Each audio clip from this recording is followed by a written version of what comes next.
Morning class. Today I will talk about the P chart in your quality control lab. This is your experiment number 3.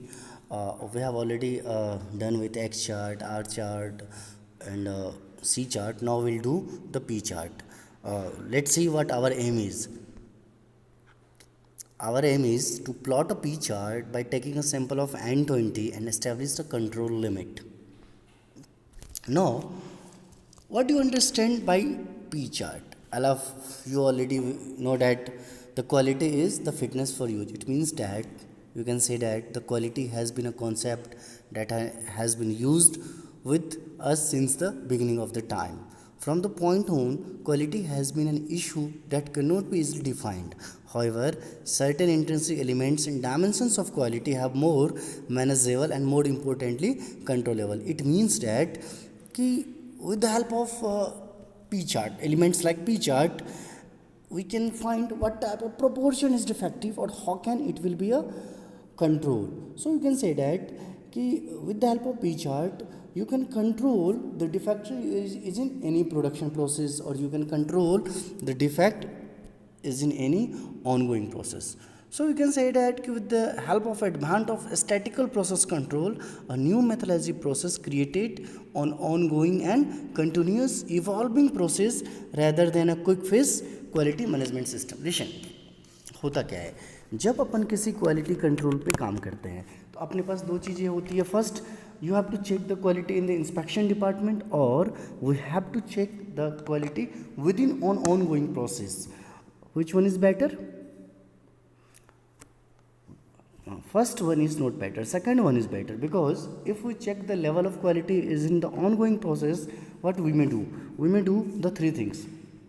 First thing is that we may control within the limit or within the process, because अगर कोई process पे काम हो रहा है और हमें उसी वक्त पता चल गया कि what types of parts defective is continuing coming from our product, we may remove easily that product, that defects. One more thing is important. Suppose if you will check your quality after all the production work has been done and in the inspection department, and if you find there is a certain defective in all the pieces, means all the samples, it means that the sample come from that number of parts may be defective. So this is very difficult to again go for reproduction, means you have to treat all this product as a scrap and go for reproduct, because you want to deliver your product to the customer on the desired quality.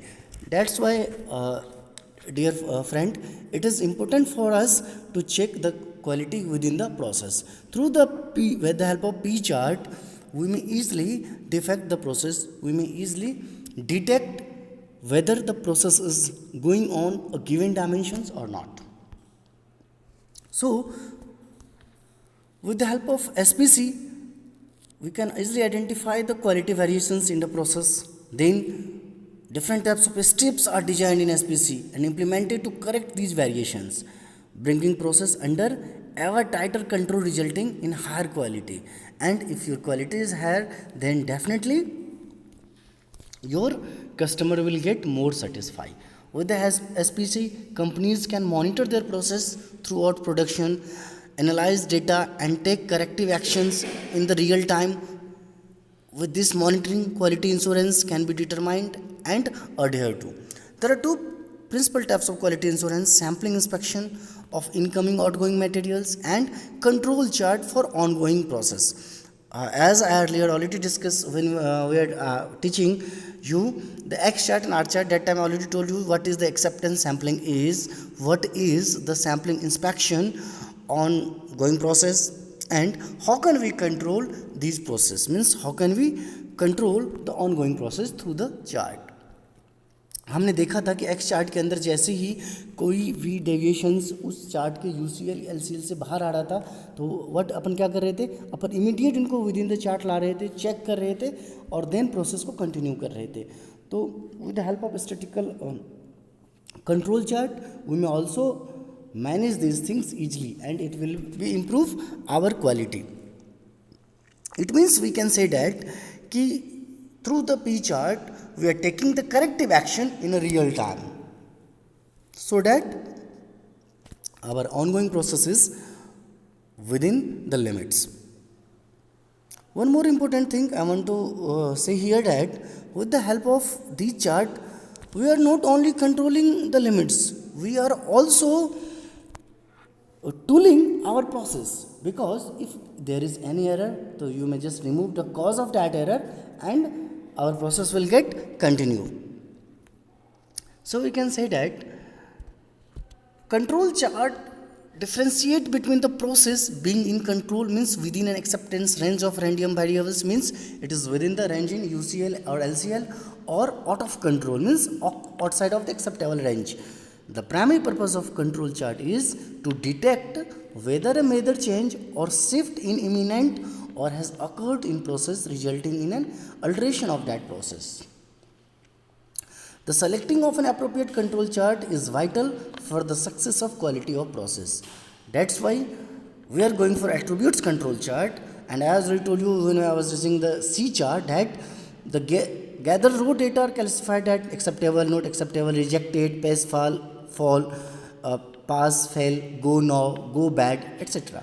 These attributes provide counting data, and this data are actual number of failures or the fractions, or present the failures in chart 8 कि how many product are failure, how many product which we are going to deal with are under this lane, how many products are under the out of control, yeah, means out of the acceptable range.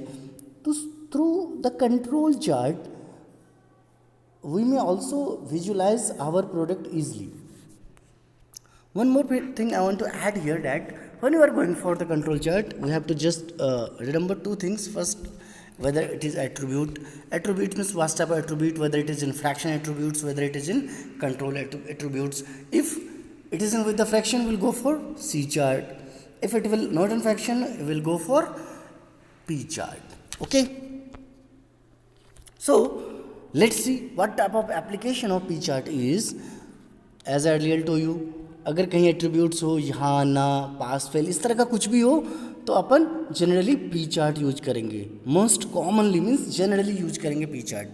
We can also say that the p chart represents the fraction और percent और number of items that are unacceptable और defective, means 0.034, 0.124, 2.123, 4.1. In this tab level, the fraction is there, percentage is there. We may treat these things in the P chart. P chart is also helpful in monitoring and controlling the percentage of defective parts in a production run. Because देखो यहाँ दो चीज़ें समझना जरूरी है. जब भी कोई प्रोडक्शन होता है तो प्रोडक्शन क्या होता है बेटा, लॉट के अंदर होता है कि चलो भाई अब हमारे एक लॉट के अंदर 100 जॉब बनेंगे. 100 जॉब का मतलब when you are going for a lot means जब एक लॉट चल रहा है तो उसके अंदर 100 जॉब बन रहे हैं, है ना. अब मान लो एक मशीन 15 मिनट के अंदर एक लॉट निकाल रहा है, तो हो सकता है कि भाई जब हम लास्ट के डे के एंड में कैलकुलेट करें तो हमें पता चल जाएगा कि भाई चलो ठीक है भाई 8 घंटे में इसका मतलब कितना निकालेगा, 32 निकालेगा lot. Have you got it? Yes you know.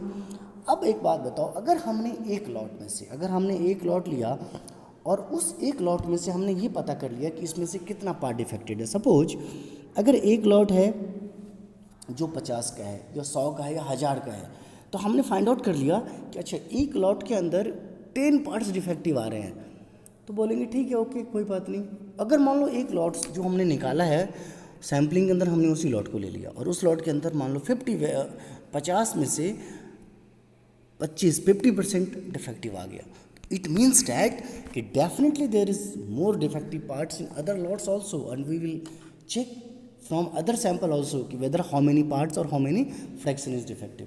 Once you find out that कि यस आज 8 लॉट में से इतने लॉट में से इतने पार्ट्स डिफेक्टिव थे, तो इट मीन्स हम क्या करने जा रहे हैं, हम ये पता करने जा रहे हैं कि इन डिफेक्टिव पार्ट्स को सबसे पहले रिमूव कर देते. तो कैसे रिमूव करेंगे, सबसे पहले ये पता करेंगे कि भाई किस कॉज की वजह से पार्ट डिफेक्टिव हुआ था, और whether it is possible to again reconsider it as a scrap, और क्या ऐसे या फिर इसको इसी डिफेक्टिव पीस को बेच देंगे. ऐसा आप कभी नहीं करेंगे, because if you will try to sell the defective piece it will not as per your quality and it will make a dissatisfaction for your customer. And always remember that हम production किसके लिए कर रहे हैं, customer के लिए, पैसा earn करने के लिए। तो डेफिनेटली वो कस्टमर क्या करेगा, आपके रिव्यू को खराब कर देगा। सो it is very compulsory to monitor all the production schedules. It is very compulsory to find how many percentage of defective part in a production run, or we as soon as possible, it is for maintainer is there, engineer is there, production worker is there, we try to remove that defective parts. In the tracks of fractions of non-conforming items in a sample run, sample may be consecutive items taken as a specific time according to a random sample or 100% of production for a specific time periods. आप अगर चाहें, जब P charts के लिए तो मैंने बताया, तो अपन ने एक डे के लिए ले लिया, एक घंटे के लिए लिया, एक वीक के लिए, जैसे हमने सपोज कर लिया कि 8 आवर्स का 1 डे होता होगा वर्किंग डे के अंदर, तो अपन उस तरह से भी इनको फाइंड कर लिया कि चलो भाई हम इसे इस तरह से देख सकते हैं। The acceptables and non acceptable decisions of the process may be based on one characteristics और सेवरल्स, बट अ डिफेक्टिव यानी non acceptable items counted as a defective only once even though it may have several defect. देखो मैं तुम्हें एक बात समझाना चाहता हूँ, ये बात हो सकता है कि जो एक पिस्टन हम बना रहे हैं वो अलग अलग प्रोसेस से होकर गुजरा हो, लेकिन अगर कोई डिफेक्टिव आइटम है, उसमें से मान लो एक पिस्टन डिफेक्टिव हो गया, तो उसको सिर्फ एक ही बार डिफेक्टिव मानेंगे, भले ही उसके अंदर उसकी फिनिशिंग गड़बड़ हो, उसके अंदर खूब सारी डिफेक्टिव चीज़ें आ जाए। तो ऑलवेज रिमेंबर डैट कि अगर किसी के अंदर, देखो जैसे ही पार्ट्स को कंट्रोल किया जाता है, काउंट किया जाता है कि अगर एक भी डिफेक्ट्स एक पार्ट्स के अंदर आ गया तो भी डिफेक्टिव है वो, अगर उसके अंदर 7 डिफेक्टिव है तो भी वो एक पार्ट है जो डिफेक्टिव है। Have you got it? Means we are not getting the desired output or desired satisfaction or desired fitness for use for that particular product. That's why it is important to note down for any defective inspection or any monitoring or controlling inspection of defective parts in a production run or after the production run or within the production runs, within the hour, week, day, whatever you want, you may choose. So the P chart is really very helpful for finding the defective parts. अब आता है कि चलो भाई आपको ये तो पता चल गया कि पी चार्ट क्यों यूज करते हैं। अब आता है कि पी चार्ट बनाएंगे कैसे, means what should be our preparation for the p chart. तो we have to know here 2 things that first we have to note down all the datas, means sample कि जैसे हमने किसी के 20 सैंपल्स लिए या 50 सैंपल्स लिए, और हर सैंपल के अंदर कितने पार्ट्स हैं वो भी लेंगे, राइट। जैसे एक सैंपल पे 20 सैंपल तो लिए, लेकिन 20 सैंपल के में हर सैंपल के अंदर 40 पार्ट्स थे, तो हमने उस सैंपल्स को रख लिया। अब हम क्या करेंगे, उन पार्ट्स के अंदर जो पार्ट्स डिफेक्टिव हो, जैसे 40 में से कितने डिफेक्टिव पार्ट्स निकले, 30 में से कितने निकले, 20 में से कितने निकले, इस तरह से हम 20 सैंपल तक जाएंगे और 20 सैंपल के हर 40 पार्ट्स में से डिसाइड करेंगे कि कितने डिफेक्टिव निकले। तो first thing is that we have to be here with all the datas what we have, means सबसे पहले हम सैंपल ले लेंगे, हम उस सैंपल से डिफेक्टिव पार्ट्स निकालेंगे और उन हर चीज़ों को नोट करके पहले नोट डाउन कर लेंगे। बिकॉज पी चार्ट ऐसा नहीं है कि मतलब कुछ ऐसी बातें करें, it is talking about the actual accuracy कि yes this type of defective things is creating here, या this percentage parts is defective for that particular day और फॉर दैट पर्टिकुलर लॉट और फॉर दैट पर्टिकुलर वीक और for that particular month. After that we must developing a flow chart whether what should be the cause, what should be the effect different, because suppose अगर आपने एक lathe के ऊपर एक suppose आपने किया होगा अभी बेटा प्रोडक्शन के अंदर, आपने मान लो फिनिशिंग किया, टर्निंग किया, नर्लिंग किया, राइट। अब हमने क्या देखा कि जब हमें किसी का लेंथ 5 mm रिड्यूस करना था या 50 mm रिड्यूस करना था, राइट। अब हमने पूरे बैच से 20 जॉब बनवा लिए थे और हमने 5 जॉब सैम्पलिंग के लिए ले लिया। हमने देखा कि इसमें से कुछ बच्चों का तो 50 नहीं, 10 और 12 है। Have you got it? तो जैसे ही हमें 10 और 12 पता चल गया तो सबसे पहले क्या पता करेंगे कि भाई या तो लेंथ रिड्यूस है या डायमीटर। तो अगर चलो भाई लेंथ रिड्यूस है, इट मीन्स ओके, और फेशिंग की एक्यूरेसी नहीं आई है। अगर डायमीटर रिड्यूस है और वो एग्जैक्ट नहीं है तो इट मीन्स क्या है बेटा, टर्निंग की एक्यूरेसी नहीं आई है। तो ऑलवेज रिमेंबर इट हम सबसे पहले फ्लो चार्ट्स के अंदर कॉज और इफेक्ट भी नोट कर लेंगे, ताकि हमें इमीडिएट पता चल जाए कि ये कारण इस डिफेक्ट आया है तो किस कॉज से आया होगा. Is it okay? Sometime we may say that we may draw a fishbone diagram through which we can check what the cause, what will be affects it. Okay. After that, once you have checked, you may decide that कि भाई we have to go for no go process. It means that कि अगर कहीं चीज़ हमें सीधे scrap पे ही ले जाना पड़ेगा तो अब उससे आगे प्रोडक्शन नहीं करना है. चलो नहीं, अगर जाना है तो गो फॉर, तो चलो भाई रिकन्स्ट्रक्शन कर लिया हमने, उसको दोबारा से फाइंड आउट करने की कोशिश की कि इस पे अगर काम हो तो किस तरह से हो सकता है, हम किस तरह से काम कर सकते हैं.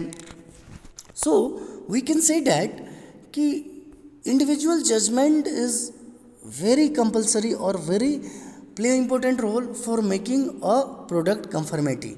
जब हम डिसाइड करते हैं कि भाई हम प्रोडक्ट क्या करना है नहीं करना है, तो ये बहुत डिफाइन करता है. दैट्स वाई हमने एक पी चार्ट ले लिया था कि चलो हमें पी चार्ट के ऊपर काम करना पड़ेगा.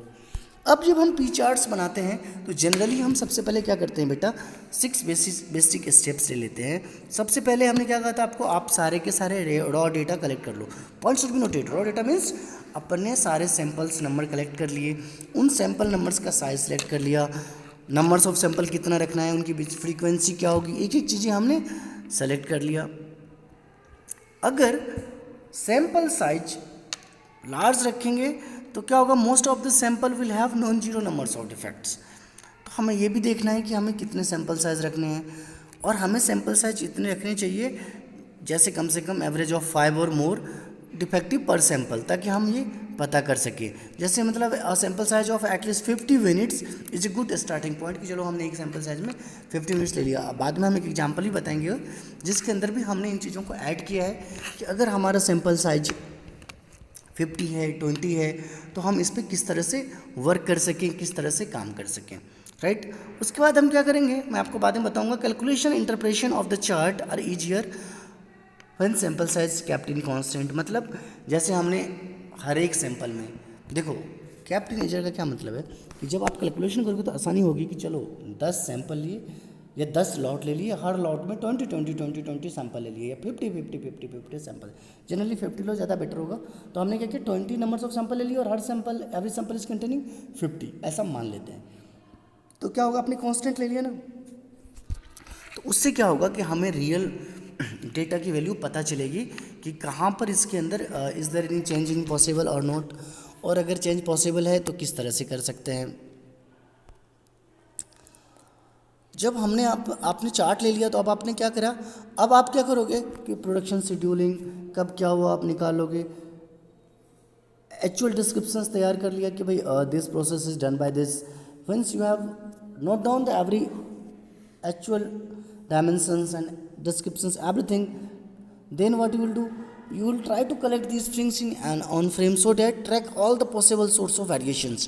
मैंने पहले कहा था कॉज एंड इफेक्ट, ताकि अपने को ये पता चल जाए कि आखिर इस सिस्टम के अंदर या अपने अंदर कोई भी वेरिएशंस हुआ है तो कैसे हुआ है. Have you got it. In generally actual sample जो है सो 20 से कम नहीं होना चाहिए. Point should be noted. हमने क्या कहा, in general the number of actual sample should not be less than 20 samples, and the data collection time frame should be long enough to track all the possible source of variations. ऐसा नहीं हो कि हमने conflict data डाल दिया हो कि हम ये कन्फ्यूज हो जाए कि आखिर वेरिएशन होगा कहाँ से, किस वजह से होगा. तो डेटा का जो प्रेजेंटेशन इस तरह से होना चाहिए कि हमें पता चले कि किसकी वजह से क्या वेरिएशंस हो रहा है. जब हमने ये चेक कर लिया तब हमने क्या करा, अब हमने सबसे पहले पी चार्ट के अंदर पी परसेंटेज फाइंड आउट करना चालू कर दिया. अब देखो पी परसेंटेज का क्या मतलब है. देखो सबसे पहले आपके पास नंबर ऑफ सैंपल्स आ जाएगा. जब नंबर्स ऑफ सैंपल आ जाएगा तो अब आपको पता चल जाएगा कि नंबर ऑफ डिफेक्ट कहाँ से आ रहा है. यानी कि आपके पास सामने से एनपी से डिनोट किया लेटर आप देखोगे तो यानी एनपी नंबर ऑफ डिफेक्ट्स कहाँ से आ रहा है. जब आपके पास नंबर ऑफ डिफेक्ट्स आ गए और एन तो नंबर ऑफ सैंपल था, तो अगर हम number of defects divided by number of sample कर दें तो अपने पास वैल्यू ऑफ पी आ जाती है. क्या आती है बेटा, value of P. It means कि अगर एक 50 के यूनिट्स के सैंपल में 4 डिफेक्ट हो तो वैल्यू ऑफ पी कितने हो जाएंगे बेटा, 0.08. क्यों, एन कितना है यहाँ पे 50, एन पी कितना है, नंबर ऑफ डिफेक्ट 4, और पी मैंने क्या कर रखा है आपको, n p divided by n. तो it means that 4 divided by 50 यानी कि 0.08. हैव यू गॉट इट कि how you can find the value of p. listen, it is very easy, you no need to bother about the things, because अगर आपको defect पता चल गया, उसका cause पता चल गया, तो you may easily remove that defects with in on going process. That's why you can say sometime you can say that कि p chart are the real time chart for you may remove the error. अब इसके बाद अब third step है, जब आपके पास ये सारा डेटा आ गया तो अब आप स्केल लो और चार्ट बनाना चालू करो. अब चार्ट बनाना चालू करने से पहले आप क्या कर लो, एक एक्स एक वाई एक्सिस ले लो. एक तरफ तो आप वैल्यू ऑफ पी लिख लो, दूसरी तरफ नंबर ऑफ सैंपल लिख लो, 1 2 3 4 5. हॉरिजॉन्टल में आप नंबर ऑफ सैंपल लिख लो, वर्टिकल्स के अंदर वैल्यू ऑफ पी लिख लो. Have you got it.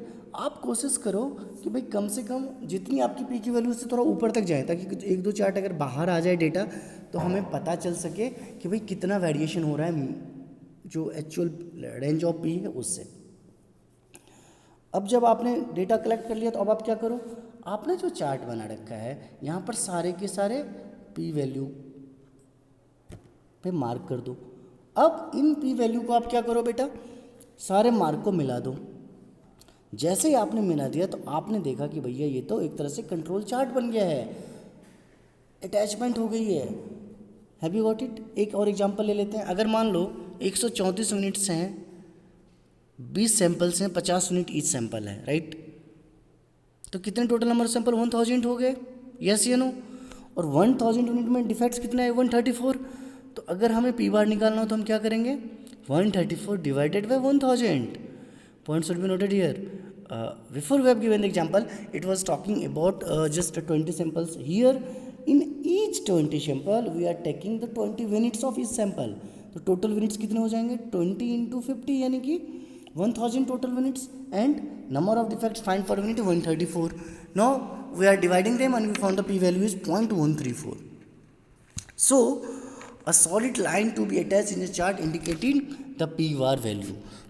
एक लाइन को हमने अटैच कर दिया जिससे हमें पता चला, मतलब अटैच का मतलब ओवरराइट कर दिया कि वो दिखे अलग से कि this is the value of p bar. Means we can calculate this things according to this. अब देखो, पी बार निकालने के लिए आपको सबसे पहले क्या करना पड़ेगा, हमें central and control limits find करना है, यूसीएल और एलसीएल फाइंड करना है. जब यूसीएल और एलसीएल फाइंड करना है तो सबसे पहले आपको क्या करना है, यूसीएल के लिए average p plus minus 3 under root p bar 1 minus p bar divided by n. अब प्लस जहाँ लगाया वहाँ यूसीएल आ जाएगा और जहाँ माइनस लगा दिया वहाँ पे एलसीएल आ जाएगा. ओके, आपको पी बार निकालने की जरूरत ही नहीं पड़ेगी, मतलब कोई परेशानी नहीं होगी. क्यों, आपके पास एन पी गिवन है, एन गिवन है, अगर दोनों का आपने समेशंस ले लिया तो आपका पी बार्स निकल जाएगा. Means this is calling about the average of सब ग्रुप्स. एंड आफ्टर दैट आप नंबर ऑफ इंस्पेक्टेड सब ग्रुप्स, जैसे कितने हमने इंस्पेक्ट करे थे, तो अपने पास आ जाएगा. तो अब हम क्या करते हैं, अब हम एक केस स्टडी लेंगे और उस केस स्टडी से हम ये देखना चाहेंगे कि आखिर ये सॉल्व होता कैसे है. देखते हैं केस स्टडी. कहता है 20 samples of n 200 were taken by an operators as work stations in a production process. The number of defective items is samples were recorded as follow. बेटा ओके, यहाँ पर 200 मत लेना, यहाँ पे 20 सैंपल्स ऑफ एन 50 लेना. ओके, तो अब देखो, जैसे हमने टोटल नंबर सैंपल 20 ले लिया, ये 20 को 200 लिख गया बाय मिस्टेक. ओके, तो जैसे हमने सीरियल्स नंबर लिया 1 2 3 4 5 6 7 8 9 10 11 12 13. अब हमने एक एक सैंपल में रखा है 50 रखा है. तो हमने earlier I have given you example regarding this ना, कि एक सैंपल के अंदर 50 था, तो 50 50 50 नंबर ऑफ सैंपल्स. अब जब सैंपल 1 लिया था और उसके आइटम्स के अंदर 50 थे तो उसमें 4 डिफेक्ट निकले. सैंपल 2 के अंदर 5 डिफेक्ट निकले. सैंपल 3 के अंदर कितने डिफेक्ट निकले, 9. सैंपल 4 के अंदर जहाँ 50 थे total number of defect find 6. Where as in sample 5 there is a 5 defect. See here in the sample 6 there is a 11 defect, and like this in sample 20 there is 5 defect. So सबसे पहले हमने क्या किया, इन charts को हमने note down कर लिया कि हर एक सैंपल्स के अंदर कितने चार्ट हैं, मीन्स कितना सैंपल वैरी कर रहा है एक दूसरे से. अब हम क्या करेंगे, टोटल सैंपल्स को भी ऐड कर लेंगे और टोटल चार्ट्स को भी ऐड कर लेंगे. इट मीन्स डैट अब हम ये देख सकते हैं कि जो नंबर्स ऑफ सैंपल्स है और जो नंबर ऑफ डिफेक्ट है, इनके बीच क्या रिलेशंस है, ये कैसे वर्क कर सकते हैं एक दूसरे के बीच में. एक दूसरे के ऊपर। अब हम एक काम करते हैं, सबसे पहले इनका समेशंस ले लेते हैं। तो हमने क्या किया, हमने टोटल्स एन को जोड़ दिया, तो कितना हो गया बेटा 1000।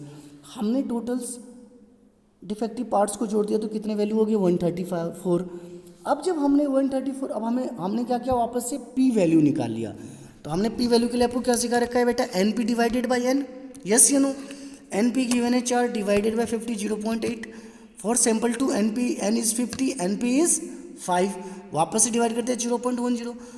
सो we find the value of p for each sample from 1 to 20. Once we find the value of P from each sample from 1 to 20, we just add them, and it is approx 0, no it is not approx, it is completely equal to 0.134. It means that when we are taking the 20 samples in which 50 each minutes, total number of units we have 1000, total number of defects we have 134, and the p value for all these 20 units is 0.134, 0.134. अब हमने p value find कर लिया, तो अब हमें क्या करना है, UCL और LCL फाइंड करना है। तो कोई बात नहीं, हमारे पास p वैल्यू आ गया था 0.134, हमने UCL और इनका LCL फाइंड कर लिया। ओके, अब देखो UCL is 0.2785 and LCL is minus 0.1050. Points will be noted here. When I was teaching the C chart, what I told you that time, कि when the value of LCL is below the negative, what we'll do? We'll consider it as a 0. Have you remember it? Yes, you know, कि when the value of LCL is negative, we'll consider it in 0. Means we'll consider it as 0. तो अब हम क्या करेंगे, we'll try to make a P chart where the UCL is given, where the LCL is given. UCL आपको पता चल गया कैसे, आपके पास P की वैल्यू आ गई +3 under root, have you got it. Number of samples each units में कितने थे, 50 थे, इसलिए हमने यहाँ पे 50 से डिवाइड किया है। यहाँ पर कंफ्यूज मत होना मेरे दोस्त कि नंबर ऑफ सैम्पल्स तो हैं अपने पास 20, लेकिन 20 के अंदर यूनिट्स कितने हैं, ईच यूनिट तो 50, तो that's why we are taking here the 50, कि चलो भाई 50 यूनिट्स हमने ले लिया। ओके, तो क्या कोई कन्फ्यूजन है? अब आपको ये पता चल गया। सबसे पहले एक चीज़ और देख लेते हैं कि आपको शायद ये पता चल गया होगा कि ये जो अपना वैल्यू ऑफ पी बार है ये कहाँ से आया। पी की वैल्यू पता चल गई आपको, नंबर ऑफ डिफेक्ट्स पता चल गया, नंबर ऑफ सैम्पल्स पता चल गया, नंबर ऑफ सैम्पल्स में नंबर ऑफ यूनिट्स जिसको हमने एन से लिख रखा है वो पता चल गया, राइट। तो उसके बाद अपने पास इसकी वैल्यू कितनी आई थी, 0.134। तो जब हमारे पास नंबर ऑफ यूनिट्स की वैल्यू आ गई थी तो हमने क्या करा था, हमने UCL निकाल लिया था, दैट इज 0.2785 और LCL इज 0.1035। अब जब हमने UCL और LCL निकाल लिया तो अब हम क्या करेंगे, हम इसको ग्राफ पे ले जाएंगे। तो चलो देखते हैं। अब देखो, सबसे पहले मैंने तुम्हें क्या सिखा रखा था कि जब अपन ग्राफ बनाते हैं तो अपन क्या करते हैं बेटा, सबसे